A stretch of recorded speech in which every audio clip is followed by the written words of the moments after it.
Ground zero से इस समय मेरी सहयोगी पूर्णिमा मिश्रा हमारे साथ कनेक्टेड है। पूर्णिमा, लगातार इस पूरे मामले में जांच पड़ताल चल रही है, ब्लैक बॉक्स की बरामदगी भी, ये जो इन्फॉर्मेशन है आपने भी हमसे साझा किया। अब जाहिर है ये जांच की दिशा में एक अहम कदम अब माना जा रहा है, लेकिन साथ साथ शवों की पहचान करना, जो डीएनए सैंपल से वो कलेक्ट हो रहे हैं, इस समय जहां आप मौजूद हैं वहां पे क्या माहौल है और जांच की दिशा में अब तक ये पूरा मामला कहां तक बढ़ता नजर आया? माहौल की अगर बात करूं शिखा, तो माहौल निश्चित तौर पर बहुत गमगीन है। जो लोग अपनों के शव लेने के लिए यहाँ पर पहुँचे हैं, उनके पास इंतज़ार करने के अलावा कोई और रास्ता नहीं है, क्योंकि डीएनए सैम्पलिंग की जा रही है, सैंपल लिए जा चुके हैं। और ये हम जानते हैं कि विमान हादसे के बाद किस तरीके से शव शत विक्षत हुए थे। किसी की उंगली मिली, किसी का पैर मिला, किसी का सर मिला, किसी का धड़ मिला। तो ऐसे में हर एक पार्ट के साथ ये समझना कि वो किसकी डेड बॉडी है और उसे परिजनों को सौंपना। इसीलिए अभी सत्यप्रकाश इस बात का जिक्र कर रहे थे कि अगर परिवार के एक सदस्य से नहीं तो दूसरे से, तीसरे से उनके भी डीएनए सैंपल ले लिए गए हैं ताकि मिलान किया जाए। ऑन एन एवरेज प्रोसेस 72 घंटे का होता है। इसीलिए आज 4 परिवारों को उनके अपनों के शव सौंपे गए, जिन्होंने अपनी सैंपलिंग कल तक दे दी थी। माना जा रहा है कि उनको कुछ के कंप्लीट हो जाएंगे जब डीएनए एनालिसिस, तो कल तक उनको शव सौंप दिए जाएंगे। जिन्होंने आज देर दी है उनको परसों तक मिलेंगे। आपने क्योंकि थोड़ा ब्लैक बॉक्स का जिक्र किया, आपसे थोड़ी देर पहले लगभग 6 बजे के आसपास एविएशन मिनिस्टर की तरफ से इस बात का जिक्र किया गया था कि जो ब्लैक बॉक्स है वो रिकवर कर लिया गया है 28 घंटे इंसिडेंट के बाद, and this marks an important step forward in the investigation. और जाहिर है कि उस ब्लैक बॉक्स का इंतजार हर किसी को है ताकि ये पता चल सके कि इस विमान हादसे की आखिर वजह क्या रही।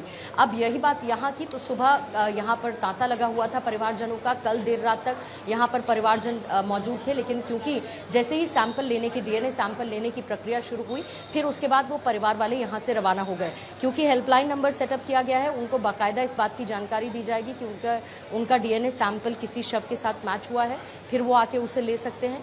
लेकिन मैं फिर कह रही हूँ कि बहुत ही हृदय विदारक तस्वीरें देखने को मिल रही हैं, क्योंकि कभी एक बॉक्स में शव को दिया जा रहा है, क्योंकि शव शत विक्षत स्थिति में है। तो ऐसे में जिस तरीके का अंतिम संस्कार हमारे संस्कार में होता है, थोड़ा सा वो मुश्किल नज़र आता है और परिवार वालों के लिए बहुत दुखद घड़ी है। लेकिन एक तरफ जहाँ पर विमान में सवार लोग थे जिनकी मौत हुई इस हादसे के बाद, आसपास रहने वाले जो लोग थे, डॉक्टर्स, इंटर्न्स जिनकी हमने बात की, मेस में उस वक्त मौजूद थे। लेकिन कुछ ऐसे भी लोग हैं जिनकी ज़िंदगी क्योंकि नहीं जानी थी वो बचे। भूमि नाम की एक महिला जिन्होंने 10 मिनट की देरी की वजह से वो फ्लाइट मिस कर दी।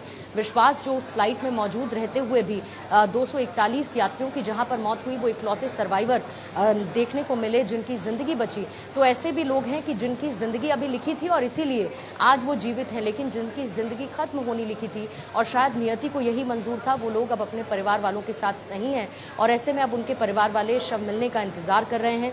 इस पूरे हॉस्पिटल में परिजनों का तांता कल देर रात तक बहुत ज़्यादा था, आज सुबह तक भी था। फिर उसके बाद धीमे धीमे परिजनों ने यहाँ से लौटना शुरू कर दिया अपने सैंपल देने के बाद। लेकिन जांच एक बहुत महत्वपूर्ण हिस्सा है। जांच से ये पता चलेगा कि आखिर लास्ट मिनट कम्युनिकेशन पायलट और को पायलट के बीच में क्या था, ऐसा क्या हुआ जिसकी वजह से विमान हादसे का शिकार हुआ। जी पूर्णिमा, बहुत शुक्रिया इस पूरे इन्फॉर्मेशन के लिए। और देखिए 12 जून की दोपहर 1:38 पर एयर इंडिया की फ्लाइट रनवे नंबर 23 पर टेक ऑफ के लिए तैयार थी।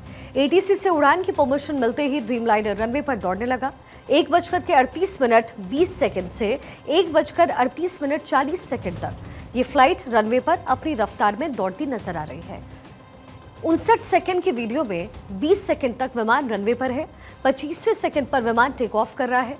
विमान अपनी पूरी क्षमता के साथ आसमान में ऊपर जाने की कोशिश कर रहा है। अभी आसमान में ये सीधा भी नहीं हुआ कि 10 सेकंड के बाद ही ये अचानक नीचे आने लगा। विमान अभी 625 फीट की ऊंचाई हासिल कर पाया था, तेजी से नीचे की तरफ आने लग गया। सीसीटीवी में साफ तौर पर दिख रहा है कि पिछला हिस्सा ही जमीन को पहले टच कर रहा है। अब एक्सपर्ट का मानना है कि टेक ऑफ के 10 सेकंड के अंदर ही विमान के दोनों इंजन्स फेल हो गए। 59 सेकंड के इस वीडियो में ड्रीम लाइनर ने अपनी उड़ान के 40वें सेकंड में संतुलन खो दिया। इसके बाद 10 सेकंड के अंदर ही वो बीजे मेडिकल कॉलेज के हॉस्टल पर क्रैश करता है और एक जोरदार धमाका हुआ। इस वीडियो को देखकर साफ लग रहा है कि लंदन जाने के लिए सीट की पेटी बांधे लोग टेक ऑफ के महज 30 सेकंड में ही हादसे का शिकार हो गए। वहीं इस पूरे हादसे को लेकर के फॉरेंसिक एक्सपर्ट्स का क्या कुछ कहना है, हमारे संवाददाता सत्यप्रकाश सोनी ने उनसे बातचीत की, सुनाते हैं आपको। फॉरेंसिक स्टूडेंट के प्रोफेसर हमारे साथ है। सर, आप घटनास्थल पे उस वक्त मौजूद थे, क्या कुछ मंजर आपने देखा जब इस तरह की घटना आपके सामने घटी और आपके मन में इस तरह की क्या स्थितियां उत्पन्न हुई अचानक?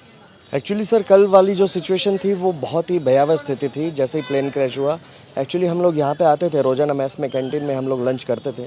हमारे सारे स्टूडेंट आते थे, हम लोग भी आते थे, हमारे बहुत सारे डॉक्टर्स फैमिलियर थे और हम लोग लंच कर रहे थे। मतलब कल अनफॉर्चुनेटली हम लोग नहीं आए और मतलब it was a god grace कि हम लोग नहीं आ पाए और हम लोग बच गए।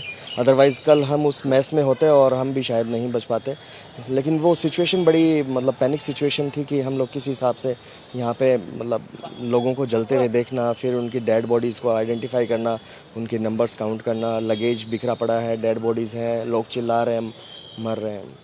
बतौर फॉरेंसिक एक्सपर्ट जिस तरह की बॉडीज़ के अलग अलग पार्ट्स नज़र आ रहे थे, बिल्कुल जले हुए नज़र आ रहे थे, कितना चुनौती हो जाता है उन्हें आइडेंटिफाई करना? उनके लिए एफएसएल टीम और हमारे नेशनल फॉरेंसिक साइंस के यूनिवर्सिटी के जो प्रोफेसर, जो vice chancellor sir doctor JM Vyas sir, campus director doctor SO Junare sir और हमारे dean doctor G Rajesh Babu, सभी फॉरेंसिक एक्सपर्ट्स हैं और सभी का अपनी फील्ड में बहुत अच्छा मतलब कमांड है। तो मतलब we are as a forensic team हम लोग आइडेंटिफाई कर सकते हैं डिफरेंट बॉडी पार्ट्स को, उनमें डीएनए एक्सट्रैक्ट करके और उनका पेरेंट्स से मैच करके उनकी बॉडी को हैंड ओवर कर दिया जाए। बाद में उसमें बहुत सारी चीज़ें और भी आइडेंटिफाई करनी है, क्या कुछ किसी का लगेज है, कुछ और है। तो धीरे धीरे जैसे जैसे सिचुएशन बदलती जाएगी, अब कल दोपहर में 1:30 बजे का ये सिचुएशन, ये हादसा हुआ, तो उसके बाद में अभी भी थोड़ा सा समय लगेगा सर।